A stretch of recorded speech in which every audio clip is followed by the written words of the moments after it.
लोकसभा चुनाव 2024 के लिए 13 मई को चौथे चरण का 96 सीटों पर वोटिंग होनी है, जिसके लिए आज चुनाव प्रचार थम गया है। खास बात यह है कि इस चरण में मोदी सरकार के मंत्रियों से लेकर विपक्ष के कई दिग्गज राजनेताओं की सीटों पर भी मतदान होनी है, जिसके चलते चौथे चरण काफी अहम माना जा रहा है। वहीं बिहार के 5 सीटों पर इस चरण में चुनाव होने वाला है, जिसमें दरभंगा, उजियारपुर, समस्तीपुर, बेगूसराय और मुंगेर लोकसभा क्षेत्र शामिल है। बेगूसराय लोकसभा सीट पर इस बार भी सभी की नजरें टिकी हुई है। इस सीट से एक बार फिर बीजेपी के काफी चर्चित नेता और केंद्रीय मंत्री गिरिराज सिंह चुनावी मैदान में हैं। तो वहीं बसपा ने चंदन कुमार दास और कम्युनिस्ट पार्टी ऑफ इंडिया ने अवधेश कुमार राय को उतारा है।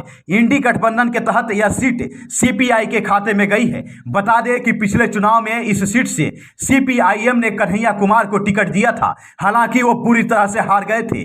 बिहार के सबसे दूसरी हॉट सीट कहे जाने वाली उजियारपुर से भाजपा ने नित्यानंद राय को एक बार फिर से चुनावी मैदान में उतारा है। तो वहीं उनके खिलाफ तेजस्वी यादव की पार्टी आरजेडी ने आलोक कुमार मेहता को अपना प्रत्याशी बनाया है। इसलिए कहा जा रहा है कि इस सीट पर कांटे की टक्कर होने वाली है। वहीं चुनाव प्रचार के आज अंतिम दिन भी तेजस्वी यादव ने प्रधानमंत्री मोदी पर जमकर हमला बोला है। उन्होंने कहा कि मुझे डॉक्टर ने बेड रेस्ट करने के लिए बोला था, क्योंकि मेरे हड्डी में चोट लगी हुई है। मैं बेल्ट लगाकर और सुई लेकर आप लोगों के बीच में आ रहा हूं, क्योंकि 3 हफ्ते में चुनाव खत्म हो जाएगा।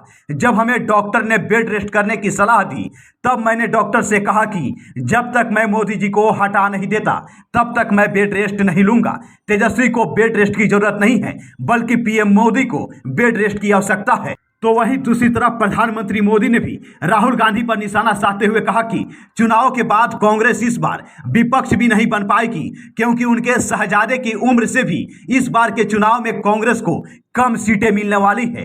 तो वहीं जेल से बाहर आने के बाद सीएम केजरीवाल ने बीजेपी और पीएम मोदी पर जमकर निशाना साधते हुए आज कहा कि पीएम मोदी कहते हैं कि वो भ्रष्टाचार से लड़ रहे हैं, लेकिन देश के सबसे बड़े चोर उचक्कों को उन्होंने अपनी पार्टी में शामिल कर लिया और उन्होंने ऐसे लोगों के सारे ईडी सीबीआई के मामले को खत्म कर दिए हैं।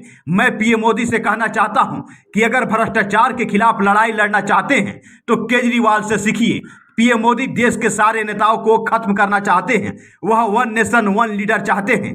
आज एक तनाशाह देश का लोकतंत्र खत्म करना चाहता है, इसलिए मैं तन मन धन से तनाशाह से लड़ रहा हूं। 140 करोड़ लोगों से भीख मांगने आया हूं, मेरे देश को बचा लो, मेरा सब कुछ देश के लिए कुर्बान है। वहीं आज चुनाव प्रचार के अंतिम दिन अमित शाह ने भी चुनावी रैली को संबोधित करते हुए कांग्रेस पर जमकर हमला बोला है। उन्होंने कहा कि कांग्रेस के नेता मणिशंकर अय्यर का कहना है कि पाकिस्तान के पास परमाणु बम है, इसलिए भारत को पीओके के बारे में बात नहीं करनी चाहिए। कांग्रेस परमाणु बम के डर से पीओके पर हमारा अधिकार छोड़ना चाहता है, लेकिन आप चिंता न करें, मोदी जी फिर से प्रधानमंत्री बनने जा रहे हैं और पाकिस्तान की गोलियों का जवाब इस बार तोप से दिया जाएगा।